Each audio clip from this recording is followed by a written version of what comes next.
Hello, I'm Yusuf. I played the Warlock Rage. Hello, I'm Mark. I played a paladin, and I can't remember her name because it was 2 years ago. It was really lovely. Hi, my name's Lewis, and I played the paladin Baishi at the Open Championship. Hi, my name's Ross. I don't remember the name of my warlock that I played at the Open either, like I say, a couple of years ago. But you will later find out that he was a little bit of a handful. My name's Alex. I've been running games at conventions for many, many years, and may have to stop after meeting these guys. We broke him.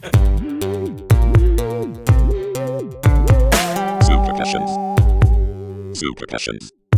Welcome to Superpassions. It's a series about extraordinary people who've taken their hobbies to exciting places. I forgot to record the video for the first part of this, so you're going to see this, and then you're going to hear a bunch of really cool audio, and then you're going to see some video. Hell yeah. So tell us a little bit about what your achievement is, how you all got roped into this, and how you all know each other. We are winners of a game that can't be won. Yeah. So you can't win Dungeons and Dragons is the fairest answer I can say. Either it ends because everyone is dead, or you kind of get bored of playing. But we won. And that is how we ended up here. And it was all Ross's fault, I believe. Yeah, it was. Yeah.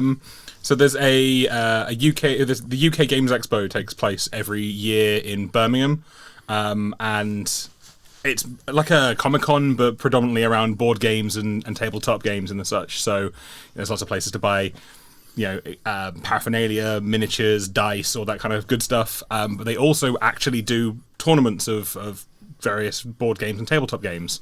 I think there was like a 3-day Settlers of Catan thing going on at the same time, which is its own. Oh my god! Yeah, it was insane. But we most of us met through playing Adventurers League in our local tabletop local friendly tabletop board game store. Fanboy 3, which is Lewis is repping. Yeah. My t-shirt was too small. But we played that, and the Open was what we got ourselves involved in. So it was a competitive D&D game, which was the most off-the-wall concept I'd ever heard of. So I thought, I've got to try this. So I had sort of sent a message out on Facebook to sort of see.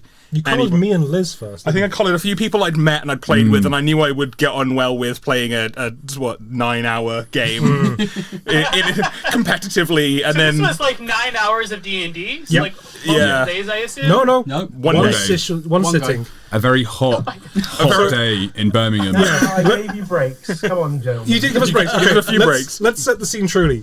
We were in a conference room in a conference centre, and the room was...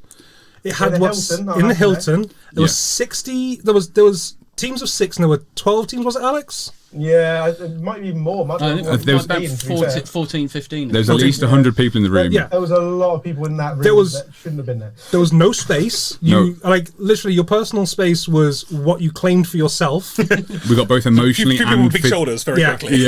Emotionally and physically close in a very short period of time. And the AC had gone, and it was 30. Oh god! 30 plus degrees. Yeah. Which was great because they essentially themed it for us, considering the D&D session we were playing was set in the first layer of hell, which was supposed to be hot. So they were just like, it's thematic. We've made we want method acting for the day. We did bond over our mutual weight loss. Yeah, I think. Well, in true fashion, let me get it. I had this, which is half a gallon of juice. Yeah. I had consumed that totally before the first break. Oh god. Yeah. You have to remember, being British, we don't do well with the heat. No. So I prepped them, guys. Yeah. They brought in 3 desk fans, like office, your normal office-sized desk fans, to try and cool this whole room with, over 100 generally quite large men in, and it was not good. Effect, It's just we got to smell people from across the room. It was great. You went to the bar down the hall, and you could just you didn't need to work out which room you were in. You could smell it. Yeah. I think at one point I described the atmosphere as chewy. Yeah. I remember it vividly. I'm pretty sure that started off some jokes that are not appropriate. Yeah. So I want to jump to like the big question then, which is like, beyond the fact that you're in a very warm conference room, how is playing in a D&D tournament different from playing D&D normally? I'll probably take this one, guys. Don't mind. So I was the guy running the game. So hence we met on this fated day.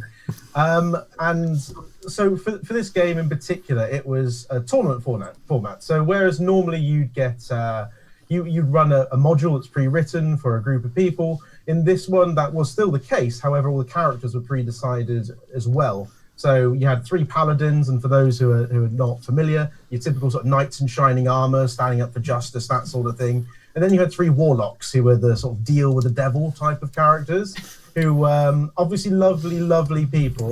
Wink, wink, nudge, nudge. Now, I'm not going to spoil anything. This is from some years ago now, but essentially it was the 3 paladins were about to meet justice upon the warlocks.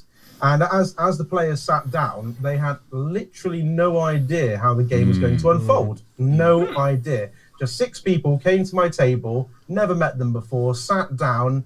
We exchanged hellos. I demanded beer, as is customary. And they sat next to each other, and each character sheet describing their characters was laid out in front of them. They flipped them over, and I proudly proclaimed that they were shackled to the person sitting next to them. And so they were playing, the paladins had manacles tethering them to their pet warlocks. And of course, as soon as everything began, it all went horribly wrong. And, It's got to. And guys, do you have any good memories from the first moments there? I remember we were falling. Yeah. Yes, we're flying, some of you. Yeah. It was like some really good, just like you had a very short period of time to just come up with something that would stop you from just splatting. When the dungeon master gets his phone out and puts a timer on in the middle of the table, it produces some stress. They all gave me this pleading look. I was sat there drinking my beer. Were there any other tables where the players just like after a couple of minutes got splatted and just walked away? Yeah. There was one. I think we ended up with one person flying, one person falling with style, and one person who just face planted the floor. We dimension doored because I looked at my sheet. I looked at my sheet and I was like, and because I'd been playing a warlock, a different type of warlock in AL recently, so I was like, warlock, I know what I'm doing. I looked at my thing and I looked at my spell list. And I went, I have dimension door. That's a teleport spell. And I remember, but I can't cast spells as a character without a focus. And all of my equipment was owned by my paladin. And so I had to look at my paladin character and just look at him and go like, do you trust me to not get us killed? I was like, give me my rod. Yeah. So you had 3, which is a joke we can't make. 3 sets of very distinct arguments going on. It was one of my favourite games, was I sat there doing absolutely nothing other than enjoy myself and laughing when people asked me sensible questions. Those laughs were so rare. So when as we were playing the game, I had a set of criteria to mark people on, and that was the same criteria for every table in the room. All the characters were the same. The only difference was the players and the dungeon masters. So as we went along, I was ticking making little marks on my checklist, and making sure that everyone could see when I put a little cross on. Everyone got very sad. And there'd be a few folks running it centrally who'd pick up the scores at certain moments, certain milestones through the game. But we had these 8 hours with an hour break theoretically to run the game, the same amount of time as everyone else. And if you didn't finish it, you didn't finish it. You didn't get the marks. So there was a race against time element as well as trying to solve all the different puzzles and problems they're faced with, and fights, of course. Yeah. So before we get back, I want to hear more about the story of the game as it unfolded, but I kind of want to hear, like, what specific things were you looking for? What did Team Daddy, that's the team's name, what did they do to become world champion? I'm Fantastic Daddy. name, by the way. So proud. I am the daddy. Alex is daddy. True. Daddy. Daddy. Do they have to refer to you as daddy whenever they ask? No. Wow. Should we explain this first? Maybe we should lead with this explanation. We didn't have to, but we chose to. It was a choice. So the way the kind of paladins work is that, like you say, they're knights in shining armor. They are kind of holy avengers. They get their power from a god. and that's what they use to kind of smite evil. Warlocks more get their abilities from selling their soul to some sort of hellish entity, and that's where they get their powers from, sort of a deal with the devil. That's Alex. Which was wasn't so much Alex, but because we'd fallen into hell, we needed to get our way out of hell. But being 3 people who had contacts in hell, the Warlocks ended up having to go and talk to their patrons and the people they get their power from. So we met 2 of them, I think. No, all 3. We met all 2. Yeah. Was mine 3rd though? Yours was first. Was it first? Yeah. So I'd played my character totally straight up until the point where we met my patron, and then at that point switched the personality to being a completely, I suppose, like Valley Girl would probably be the best description. Like, it's like, Daddy, you know, I really love you. And just Alex did not know how to deal with that. Just all of a sudden, I just full on sugar daddy. For those who aren't familiar, and I can't stop flushing now. Thanks, guys. Yeah. You're welcome. For those who aren't familiar, so in Dungeons and Dragons, of course, the Dungeon Master has to attempt to act out any of the characters, the non-player characters, including his daddy.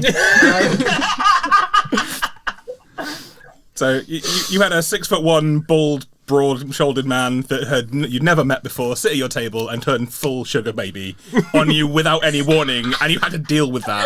Which is only the 2nd time in my life that's happened. Did you mark anything down on your DM sheet? Yeah, something along the lines of "help me." Change teams, please. There were marks for roleplay, to be fair, into keeping to the character's archetype and everything. It did actually match. Everyone had these notes written down how they're meant to play their characters. Again, a bit like crib notes for acting or what have you. And to be fair, that was one of the things. The guys had to legitimately act out those parts, which was so you actually do get marks for role playing. Yeah, which is surprising in Dungeons and Dragons these days, to be fair. I know, catty. But there were certain decisions that people had to make as well, and not all decisions, not all choices could be made to everyone's benefit. Let's say. I mean, you guys had to fight dirty a few times, didn't you? Mm-hmm. Yeah. It was finding the path of least resistance, I think. The thing that was going to be... It's like the trolley car theory. You try and find the thing that's going to cause you the least collateral damage on your steamroller through hell to try and get out. Speaking of roleplay, so Ross dropped into his Valley Girl when he met Daddy, but from minute 1 for 8 solid hours, Cal held a pitch perfect New Zealand accent. Yeah. Wow. No one expected it. He just decided he'd be a blue dragon paladin who's from New Zealand. Let's hear a bit of that. Well, he's not here. No, sorry. To be fair though, so kind of how we all know each other. I know Ross from when he used to live down south. We used to be friends back then. Used to. Then he ran away from me and moved up here to Manchester. I followed him for the weekend. And Cal was one of my friends who I gamed with back in London. And Cal had gone on for quite some time about how he has this headcanon that Dragonborn should have New Zealander accents. It was very common. So there are 2 types of Dragonborn. There are chromatic and metallic. Yeah. Chromatic are quote unquote evil, and metallic are quote unquote good. So the argument was that because they're very similar accents, metallic ones are Kiwi, but chromatic ones are South African. and it's a very slight change to the accent. It's all in the "I" sound, and that was the way that joke went. Quite weird. Yeah, but Cal had been wanting to do a New Zealander Dragonborn for quite some time. So when he sat down at that table and he saw he was a Dragonborn, obviously we're meeting a lot of the other guys for the first time, but I have never seen such a look of glee appear on Cal. Except when he killed all my characters in Curse of Strahd. But that was the second time I saw the most glee on his face ever. I'll just point out, I asked where he was from during one of the breaks. Amazing. He did such a good job with the accent, you actually thought he was from New Zealand. So either that or it's something to say about my terrible judge of accents. So I want to hear a little bit more about this adventure. Do you have a capsule summary of what happened? Alex? I mean, I can repeat some of it. Well, I can give you a brief rundown, as I do not have the proper summary or any memory. I can find it, I'm sure. But in summary, it began with 3 manacled paladins, the 3 manacled warlocks, getting sentenced to death, and then all hell literally breaking loose, and everyone being chucked down many miles to the ground in the middle of a scintillating battle between various demons and devils, and then everyone making their way across and out of hell, with the whole shtick being the balance of power shifting from these noble paladins who quite literally hold all the cards in this case and all the magic items and everything else, and then having to rely on these filthy, scummy warlocks to get them out of this difficult scenario, and making your way through various places, through different regions, all ruled by each of the warlocks' masters, and having to solve a number of problems, many of which, in fact, you could solve in a multitude of ways. There was a group of machines. You guys, did you negotiate with them or did you murderate them? I can't remember exactly what happened. The modern. The moderns. We've negotiated with just about everything, to be fair. I'm pretty sure, which is actually probably one of the reasons we did so well, because if you fought everything, it would take quite a while. Yeah. There was a lot of potential fights. So part of the issue of fighting is that it pushes against that 8-hour time limit, right? Precisely, yeah. So you are, again, rewarded for role-playing. And you could see as well, there are moments that the guys would be looking at other tables to see what everyone else is doing, and getting a bit of reconnaissance. And they'd say, Alex, why are they fighting those guys? Did you do it wrong? And I said, no, I haven't done it wrong. You guys rolled well and came up with some good arguments about mathematics to the sticks. Yes.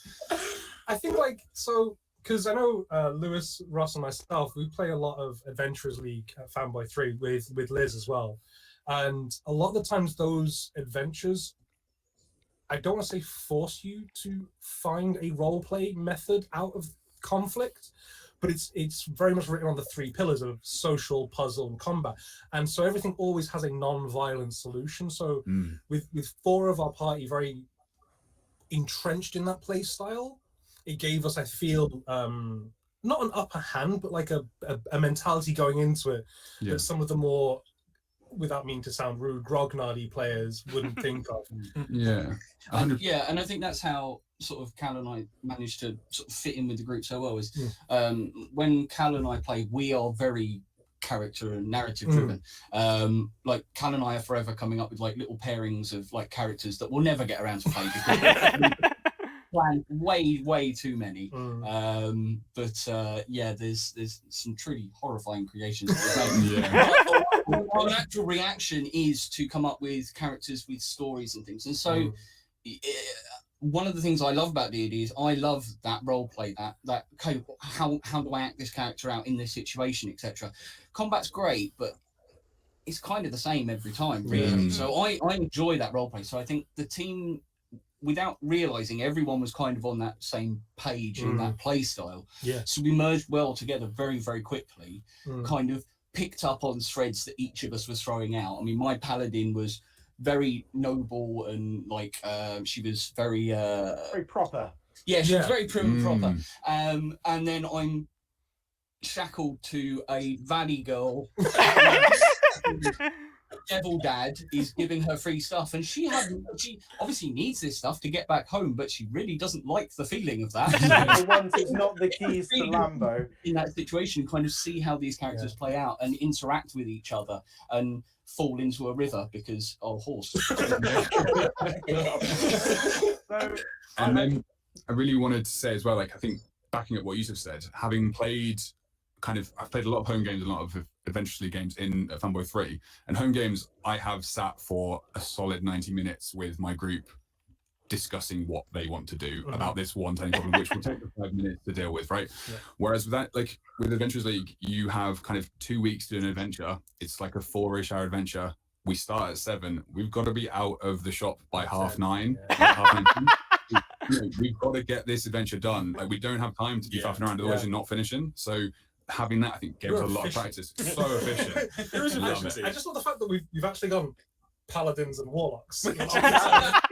it's like, so Lewis was my paladin for my character Rage, and you two obviously were shackled in. So it's nice that we've still kept to our slight animosity.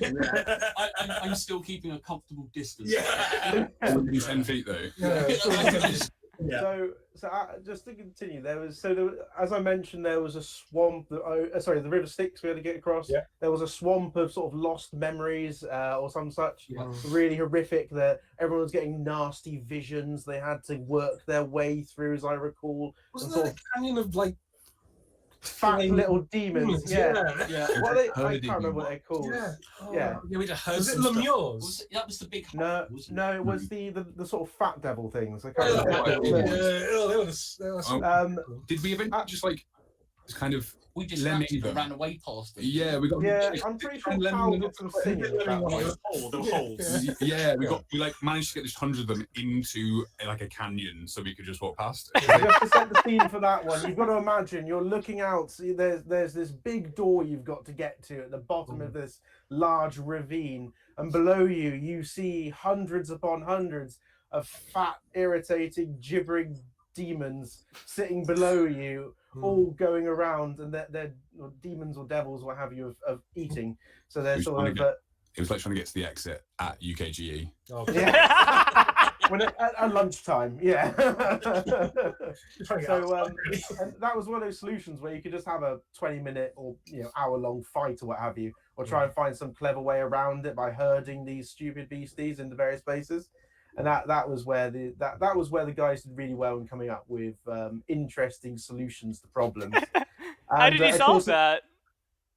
Yeah, did you hurt him? There was like a large pit from what I remember. Yeah, and several. I think we put an illusion over the top so it looked like ground, and then I think didn't someone act as bait? Yeah, I'm pretty sure that was Cal, wasn't it? Illusory smell or sound thing that then a big pile of food. That was it. So we had this illusionary cover over the big hole.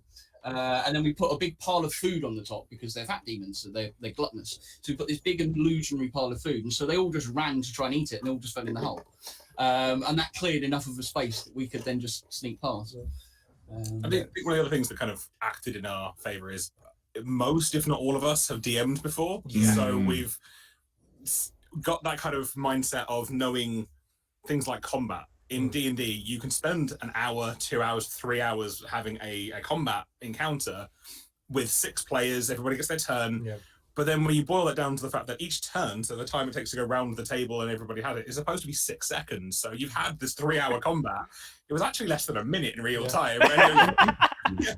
You might have a time limit in game and out of game, but you've got to try and balance the kind of the what's going to happen in both. When we only had the 8 hours of real time in the real world, there was no need to spend 3 hours fighting our way through everything. We could have done it, and we'd have got some cool experiences and thrown some awesome spells and stuff. But to be fair, you sorry, go on. I was gonna say, it was more fun thinking outside the box than well, when we did get the combats, I think you hit the nail on the head. One of the ways you guys did so well was by having everyone being ready with their turns, knowing exactly what they're going to do, and pre-rolling where necessary, just saying, right, here's what I've done, I failed, move on. Pre-rolling, that's smart. You're rolling the dice before it's your turn, basically. Well, this is it, and you wouldn't normally worry about that sort of thing, but in this scenario, everyone was like, right. We were having so much fun, though. We were by far the most obnoxious table in the whole room. People genuinely complained about us at least once. Like, someone pointed out that there was a table in there who'd come second the last few times. So in 2005, which was the last time that the Open Championship was in the UK, they came second. Yeah, and they came second to us, and the look of shittiness we got from them. They were so serious. So good. I think we were actually. No, they were the ones the older guys in the far corner. The ones we were next to were the previous winners. Yes, that's what I meant. Was the we were guys next to the next winners. to us? They were furious as well. I have a question about that. Like culturally, do you think it's more common for that kind of like cutthroat environment where people like, if I don't win, it doesn't matter? Because it sounds like you all just had more fun just playing the game. I think some people, people take it really serious. Yeah. The thing about gamers is that, and as for your podcast, to be fair, people take this stuff really seriously, and that you can either have like serious fun or serious. You know, and what I I've think seen asking a lot of people is that like the people who are at the very, very top of their game are the people who are also having a lot of fun with it. I haven't talked to anyone who is like, cut all bridges, I'm gonna be the best at this one thing. Yeah. I think that was definitely the thing. I mean, you could see it because when we sort of met and we were talking before we went into the room and started the event, we kind of had a bit of a conversation, and we were like, "Look, we're just gonna have fun. We don't care about the points. Yeah. We're not interested in winning because we don't know how it's going to be scored." Mm-hmm. I couldn't tell them. They had no idea. Even before we'd met Alex.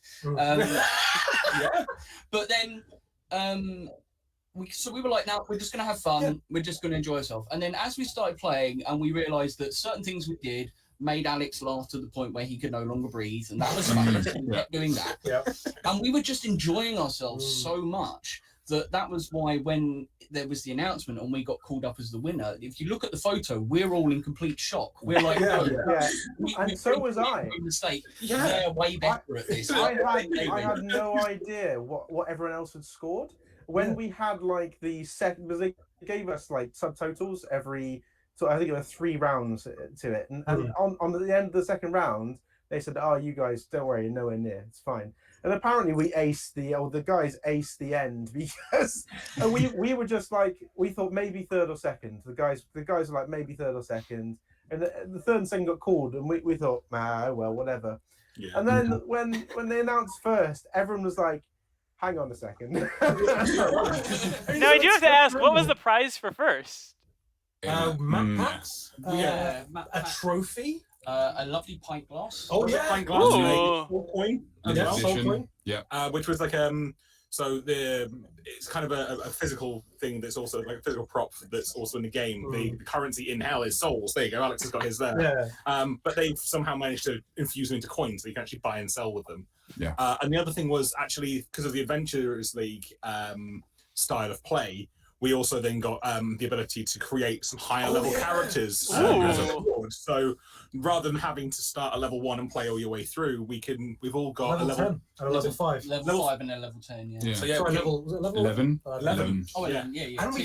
And we got this special access to a magic item for those characters. Yes. Free magic. So basically, when you're playing D&D at the store now, you can say, "Yeah, my character is just better than yours." Well, no, it's essentially, so when you're doing Adventurers League, it'll be everything's broken up into tiers of 5 levels, and you normally have to play and work your way up through those levels. We just basically got given a character boost, I guess is the best way to think of it. Level skip. Yeah, we got a level skip, so we were like, you can make a character, so you can just instantly go in and start playing those higher level adventures with a character you can make rather than having to start from level 1. And I think we like often with those high level characters that I've made, you start with like 1 magical item, right? That's the kind of the thing that you get. But everyone around you who has played like 20 or 30 games with that character they're playing, who's also level 11, say, has like so much stuff and so much history and like everything that you're like, it's not that it's like bad, but it's just if you are busy and you don't have time to plod through like all of the games to level up, which I really struggle with. Coming straight in at tier 3 for level 11 was so sweet and like really let me play some other stuff. So if we don't have the time to play a bunch of D&D, we can just win the world championship. Yeah, to be honest, though, as cheesy as it sounds, it was most enjoyable just to actually. It was the game. It was so much fun for all of us. We enjoyed it so much. Running it was an absolute pleasure for the guys, and I think we were all spent a good percentage of our time laughing. As I said, we got literal complaints. I had to be talked to by a number of people. Say, guys, just calm down a little bit. So to give you context, so like. You guys are both American, I'm assuming, right? Mm-hmm. So on that day in question is a week after my wedding, and this is my first time away from my new wife, and it's also the Champions League final. It's the equivalent of like the Super Bowl. And my team, for the first time, are in the final, and we should be there. And so I explained to Alex early on, at 8 o'clock, I'm going to pull my phone out, and I'm going to start watching football. And I said, if you pay attention, I'm not going to complain.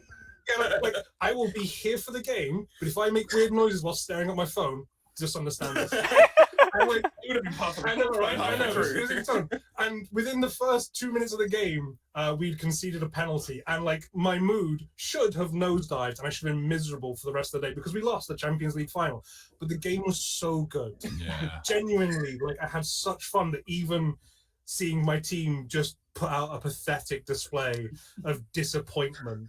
Yeah. That still hurts me a little bit in the back of my head. But the day was saved by such a fun game. Just to clarify, when he says his team, he means his football team was disappointed. Yes, not Team us. Paddy. We my did. heart.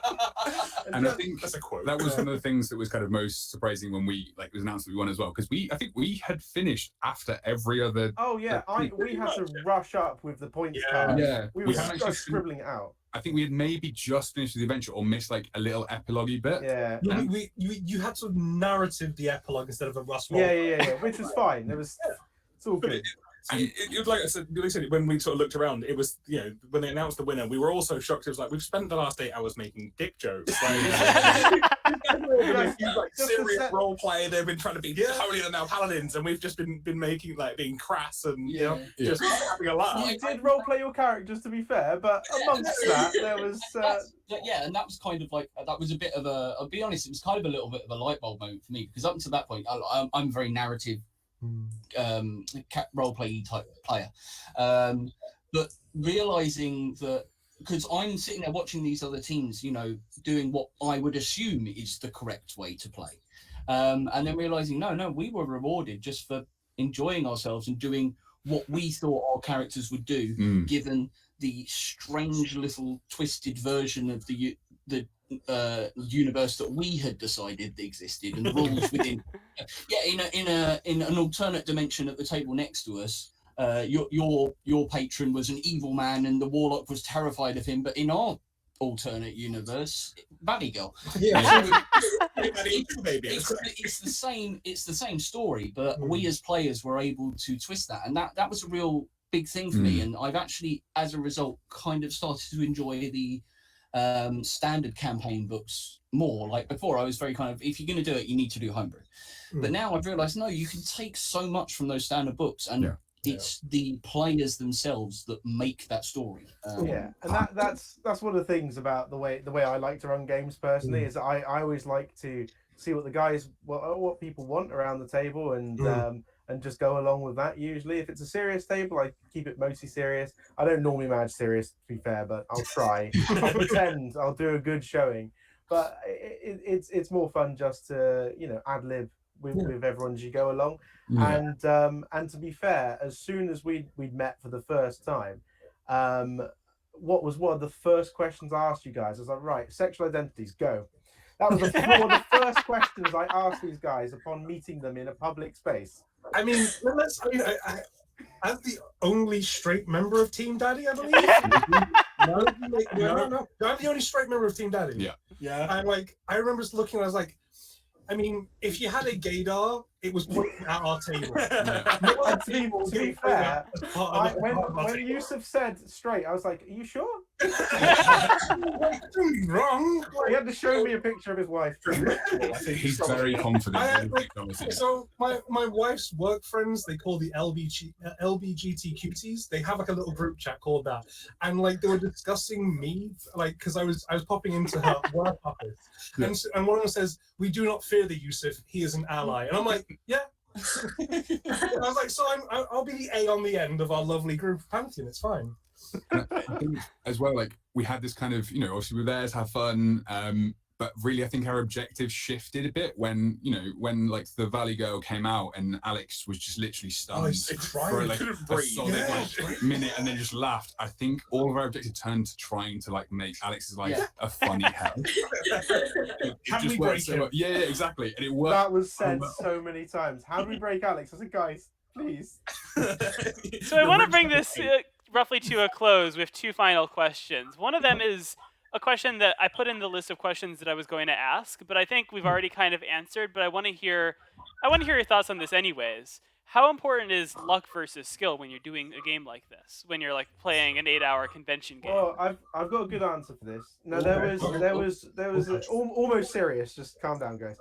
There was a moment at the end of that the one we described earlier with all the fat demons and the holes, and I need to be careful what I say. There was a big door, right? A big talking door, and it was an offensive talking door. Do you guys remember the puzzles? Because this wasn't so the third pillar. So it's fighting, murderating. There's role playing, but also there's puzzles and such. And this one was they worked out really quickly because it was a set of riddles. I believe it was riddles based on old school D&D monsters, and we're talking about old school stuff that the dinosaurs have forgotten. And these guys nailed them, every single one. And that was, again, loads of points racking up, but we were being utterly ridiculous the whole time. But that's where and knowledge about D&D in general and having run games before really changes the dynamic. So that was definitely one part of it. What do you guys think? There's probably some lucky moments too, to be fair. Yeah, I don't think it's luck or skill. I think it's creative thinking. And so we are all DMs, and I run a campaign for Ross currently, and more often than not, my frustration at my cleverly laid plans is ruined by someone going, yeah, but what if I do this? Yeah, lateral thinking. It's the worst. It's the very worst. If I poke this one little thing and then your whole thread just unravels. Oh, look, here's a plot thread, let me pull it. Yeah, so irritating. I definitely agree with that. I think, because also, and I know we were discussing this yesterday, there's a big thing called failing up. Failing forward. Yeah. So even if, you do this, you're like, oh, my character's going to do this, and then I can achieve this, and it's all great. And the DM goes, okay, roll a dice for me, and you roll a natural one, and you fail. And you're like, okay, I failed.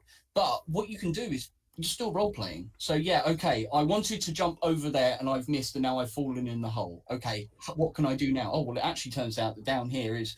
I'm going to look around. Oh, look, there's a tunnel. Now I found a back way into the castle. You can always be moving forward, even if you're failing. So sometimes having bad luck can actually be a bonus. A story I was telling Ross about yesterday is one of my players from one of my games back home, Kirsty. I love her to bits. Her druid wanted to find a magic book. And so I said, okay, roll me some Arcana whilst looking in the library. And she rolled a 1. So I thought, okay, I'm going to enjoy myself. So I said, you have found a spell book. You found this magic book, and I described it. She was very excited. I then turned to the rest of the players and said, she has found a colouring book. You to decide if you tell her that she doesn't realise that that's not a spell book. And they chose not to. And she stuck with it. For the remainder of the game, she was colouring in these magical sigils, trying to work out. It became really core to her character. And it was brilliant that from this failure, this one dice roll failure, we managed to create such an interesting story and narrative that went on through the rest of the campaign. Yeah. So I'm if you want to do something specific, a bit of luck is helpful. But if you can be creative and think, it's failing something will not cause you to fail. That's a good motto for life in general. And so that brings us to the final question. We ask some version of this to everyone. What would you tell people looking to get into Dungeons & Dragons, role-playing games, or in this case, Adventurers League? Do it. Pick up a book and do it badly. It's fine. You'll be okay. Lose all your inhibitions. Go for it. You get exactly what you put into it. I use Adventurers League because I mostly DM, so I very rarely get to be a player. So I use Adventurers League for mostly to try out villains. I build characters as good heroes, but I build the mechanics of them to then unleash them on Ross at a later time. I have a character called Kerman, who is a Hexblade Warlock. He is a nasty piece of work. He has been in games with both of you, where he will wipe out rooms full of people with 1 or 2 spells and just be an utterly horrific monster. Poor Ross might have to deal with him in the next few weeks if bad things happen in our home game, because as a mechanical thing for me, it's does this work in a game setting? This idea I have, and then I get to test it. But it's also for me to like practice different characters because as a DM I have to do 37 different accents in 4 hours. Yeah. So I can practice. Or in my case, 2 and pretend they're all different. I like to point that out as well because We travelled the globe with my accent at one point. It was amazing. I would say, like you guys, just get on with it and just try. I am horrendous at accents. I cannot do them in any way, shape, or form.